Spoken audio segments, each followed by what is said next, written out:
Welcome to the course Business Analytics and Data Mining Modeling using R.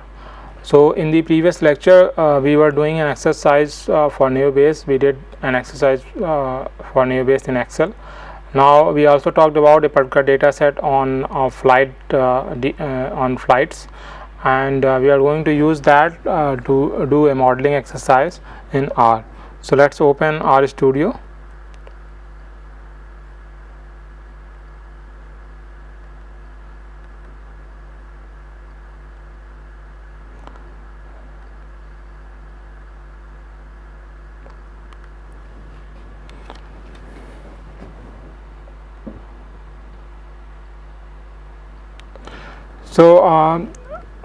So first let's reload this particular library XLSX, because we have data in Excel format. So we would like to utilize this particular library functions available in this to import the data set as we have been doing before. So the file is flight details.xlsx. So let's import the data set.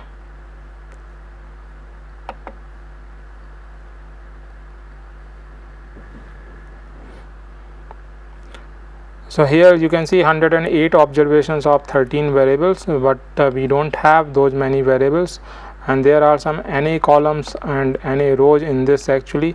So you can see in the data set these are some NA columns, and we might also have, yes, there are some NA rows as well. So we would like to get rid of these NA rows and NA columns, because we don't have those many variables and rows. So first particular code, as we have been talking about in previous lectures as well, previous R exercise as well, that the first one will remove the NA columns. So let's execute this. The second code would actually remove the NA rows. So let's execute this. So how it works we have discussed in previous lectures as well. Let's look at the first 6 observations. So these are the observations. First we have flight number. The flight number is given there for different carriers.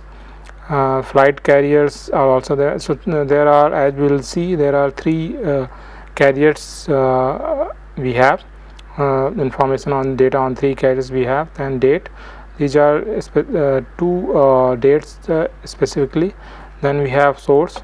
Then we have a schedule time of departure. Here you would see this number is actually, you can see here 1899 12:30. How? And then after this we have the schedule departure time.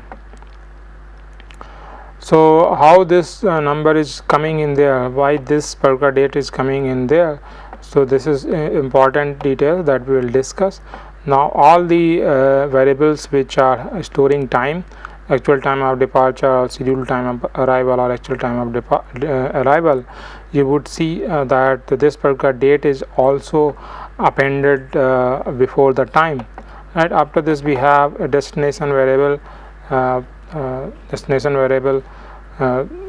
We have actually 3 variables in this, so we will discuss them. 2 days flights on 2 days. One represented by one is representing Sunday, and 2 is indicating Monday, and then we have flight status, on time or delayed. So as we discussed in the previous class, if the actual time of arrival of a flight is less than or equal to scheduled time of arrival, then it is on time. If it is more than that, more than scheduled time of arrival, then it is delayed. It has been classified as delayed. So let's run this structure function.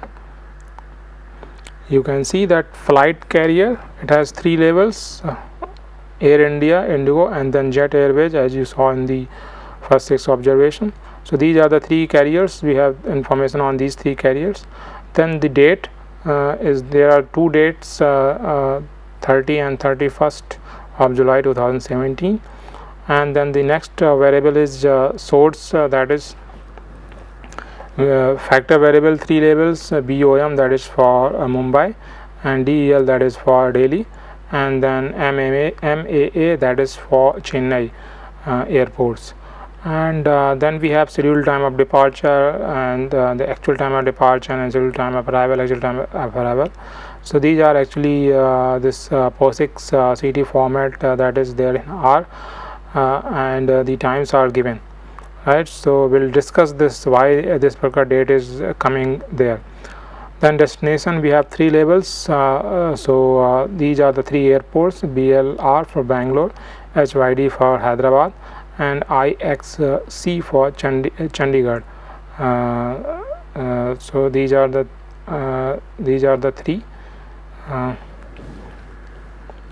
3 airports. Then days, information on days. So that is 2 days of flight on 2 days we have in our data set. So one representing Sunday, as we talked about, 2, and then we need to, this is shown here as the numerical variable, so we would be required to convert it into a factor variable or categorical variable. Then we have flight status, 2 labels, delayed and on time. So 2 labels, as you can see here. So let's talk about this peculiar date that is being appended in this arrival or departure time. If we look at the Excel file that we have here, we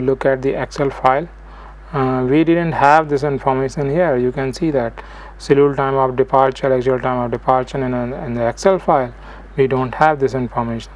But when this particular data set is actually loaded into R environment, R actually the format in which the R imports this particular data, it requires it to also have the calendar date, and because the data is being imported from Excel into R environment, it is the date default calendar date that is available in Excel that is being taken, and the default date that is being taken is actually the calendar date of day 1 that is there for in the Windows Excel. So in the Windows Excel we have 1900 1 and 1, that is 1st January of 1900, that as the day 1. So that is the default value, but this particular value is not shown here. Instead 1899 1230, that is 30th of December 1899, that is shown here.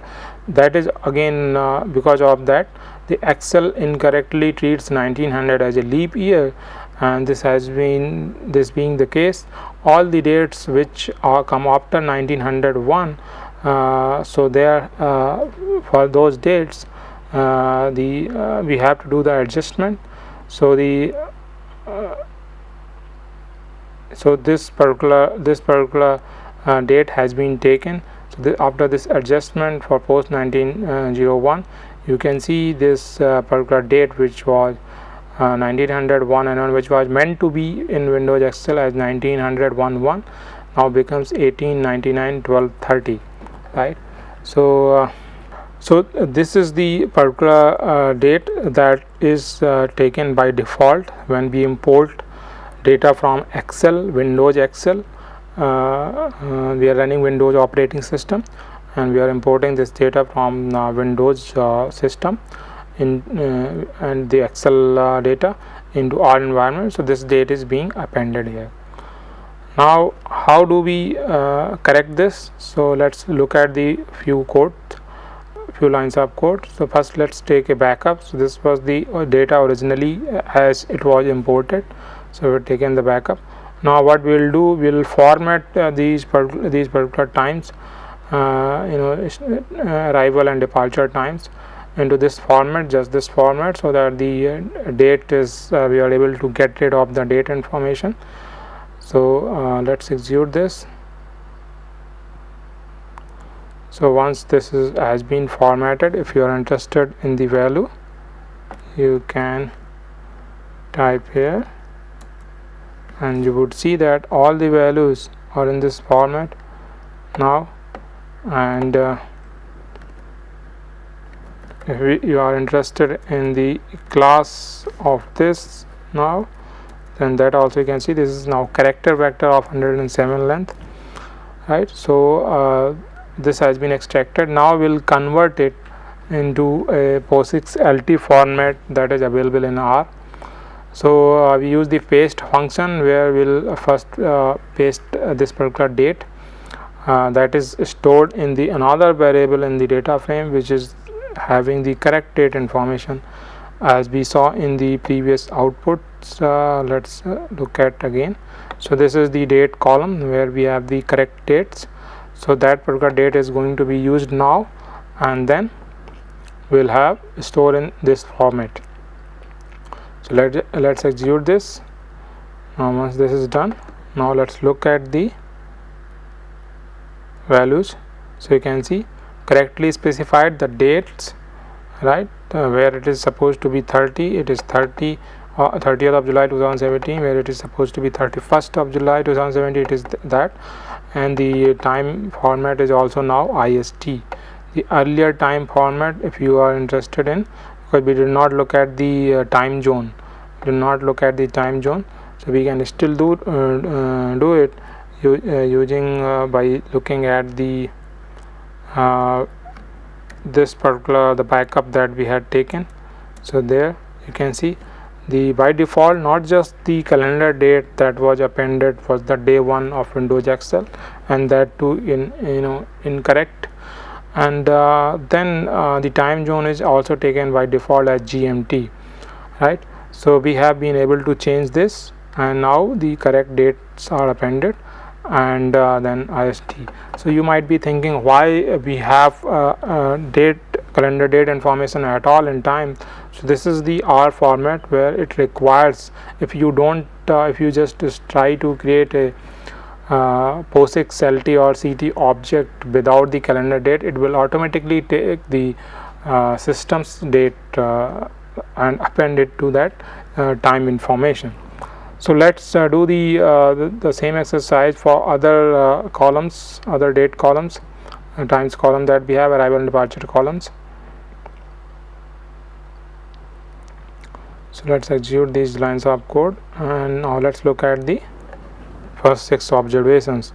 Now if you see that the dates have been correctly specified, and we have also seen already that time zones have also been appropriately corrected. We can also have a look at the structure of this particular data frame. You can see structure now, and you would see in the structure as well the correct dates are now there. Now let's also take a backup of this particular data frame as well.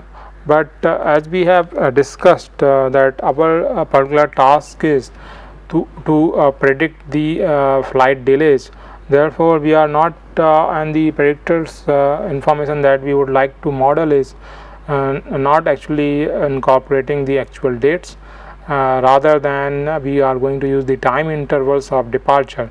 So therefore we are not interested in actual dates, so it doesn't matter us whether the date information is appended in the departure and arrival times and what that date is. So we are not interested in that, but we are interested in the time intervals during a particular day.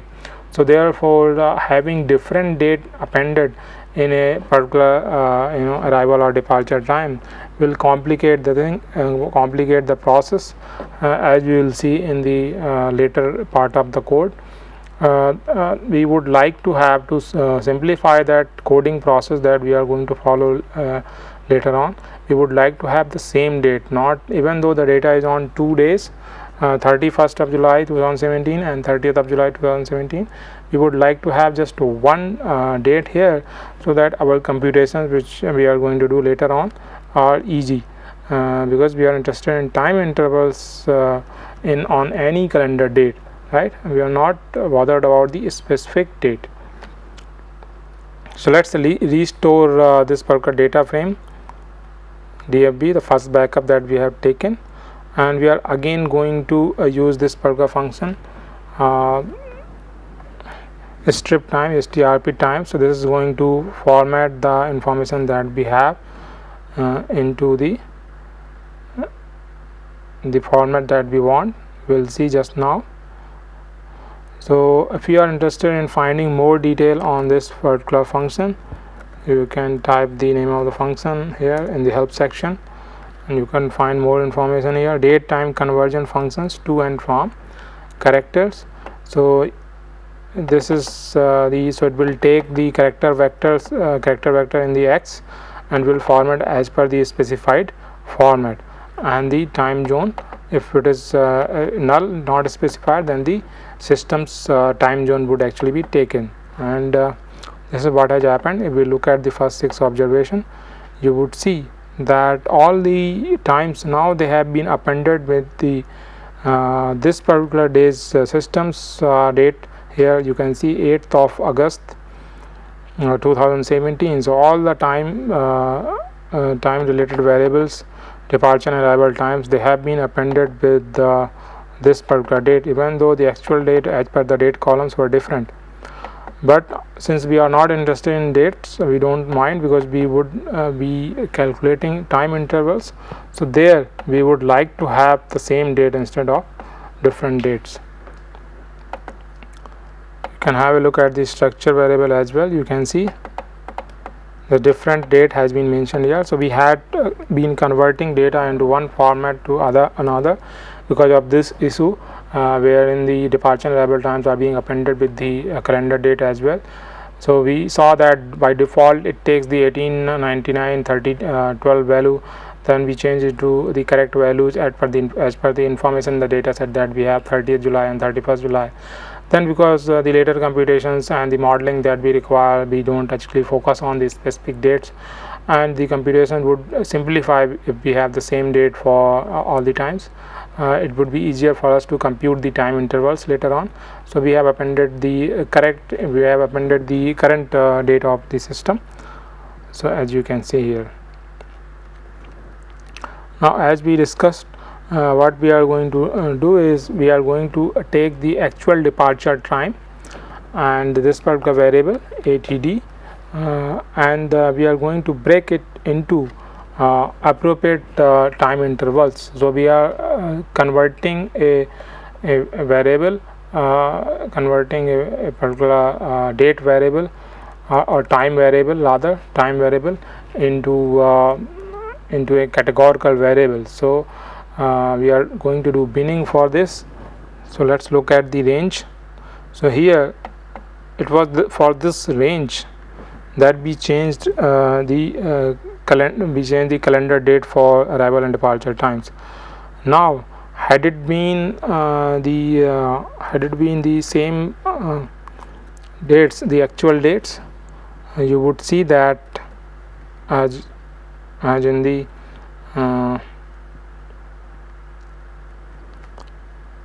this particular data frame, I guess. So you would see that ATD, if I run a range for this, not this one, the where we had the actual dates. So I think this one. So this is what you see, that it is also in this particular range, it is also counting the calendar date, which is 30th of July comes first. So the first date that we have is this particular information on 30th July 219, and then last one is 31st July and 20. So this we don't want because we want to create time intervals irrespective of the day. So in this case, if we have the same date, then you would see that we don't focus on the date, then you would see the first time is 110 and then the last one is 20. So this is the difference. So we have to, if we want to create the time intervals, we have to focus on this. So this is what we are going to do here is we'll create different intervals. So this is a function that we are going to use, breaks. Then we are going to create a sequence of time intervals, and as typical, the strip time function can be used to convert a character vector into appropriate time and date and time format in R. So as per this format, specified format, it will be converted 00 value and up to 24, and we are going to create 6 by 6 hours. So we are going to create 4 time intervals within 24 hours. for a day. So first is going to be, as you can see in the next code, labels 0 to 6. So between 0 to 6 am, that is first time interval for us. From 6 to 12, that is the second time interval for us, and then 12 to 18 the third time interval, and then 18 to 24. So 24 hours of a particular day we have we are trying to break them into 4 time intervals, and then later on, as you will see, we will break the departure time actual departure time information into one of these intervals, right? So if it has an actual departure time which lies between 0 and 6 am, it would be given the value 0 to 6. A particular flight has the actual departure time between 6 and 12 between 6 am and 12 pm, then it would be given this particular class, this particular category, and then similarly for other flights as well. So this is what we are trying to do here. So let's execute this code. You can see breaks this particular variable has been created, labels, and we can use the cut function and use the breaks information that we have just created, and the first argument in the cut function is going to be the variable which we want to cut, which we want to bin.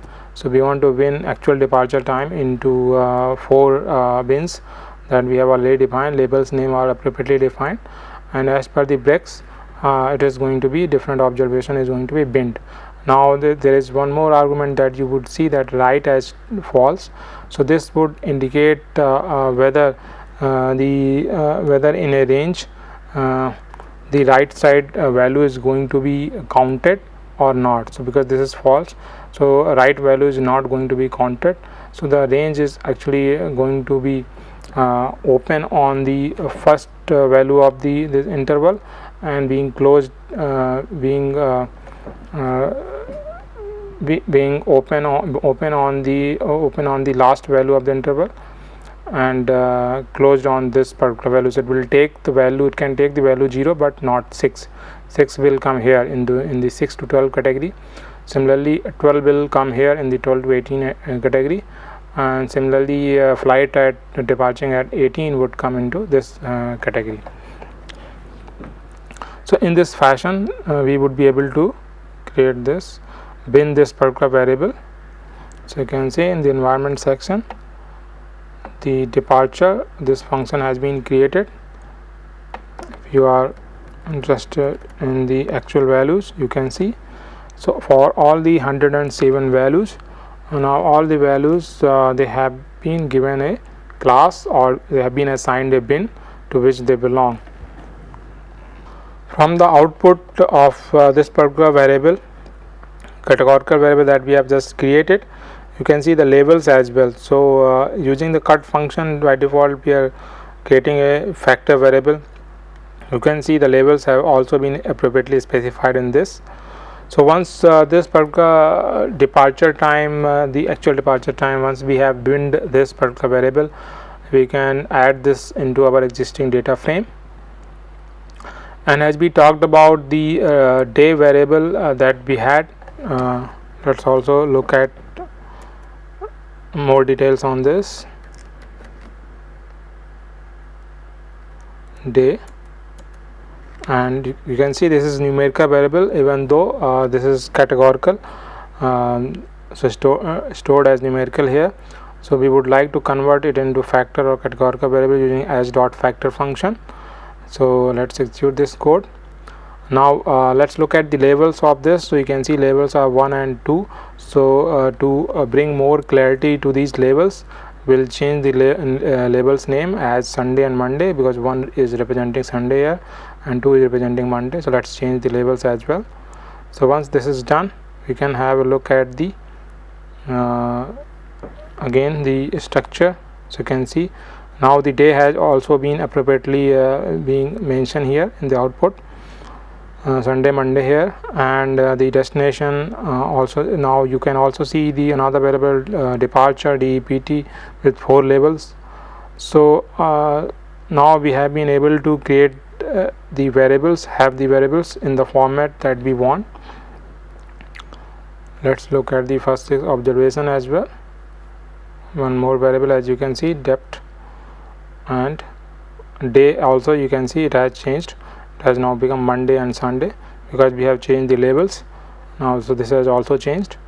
Now certain variables in this we are not interested, so we will get rid of them. For example, flight number, this we are not going to use. The date column, this also we are not going to use.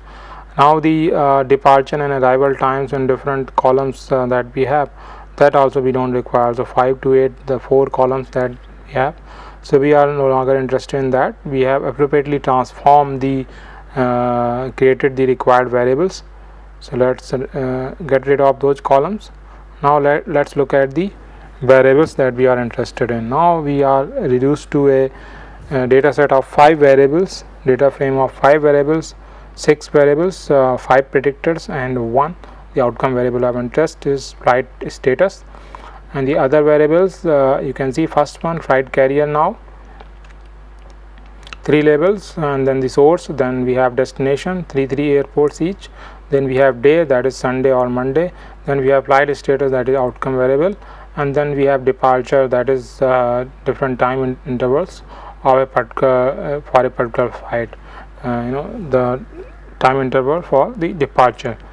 So with this we are ready for our modeling. So we have appropriately performed our data processing. So you can see first 6 observation also.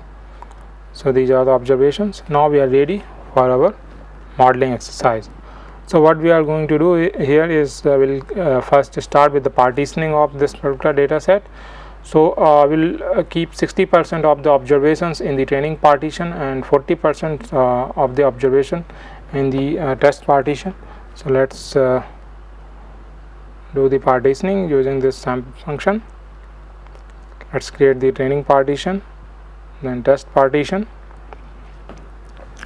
Now the library that we require, the package that we require to perform Naïve modeling in R is E107. So let's load this particular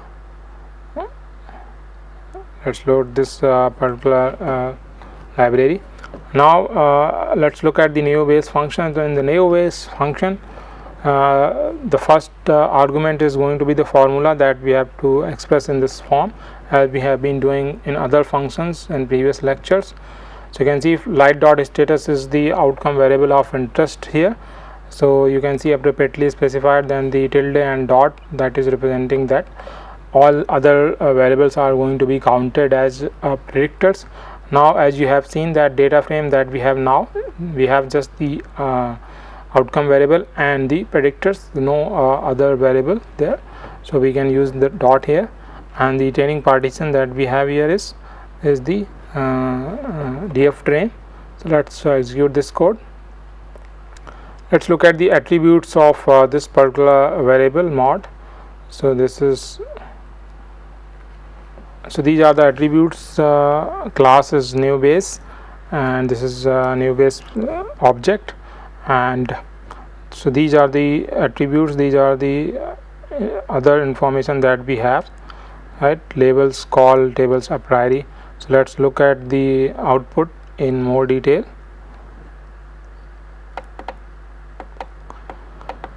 So first we have call, so that is the our call that we made. Then we have prior probabilities. So these are the actual proportion of records belonging to delayed class in the outcome variable or on time class in the outcome variable.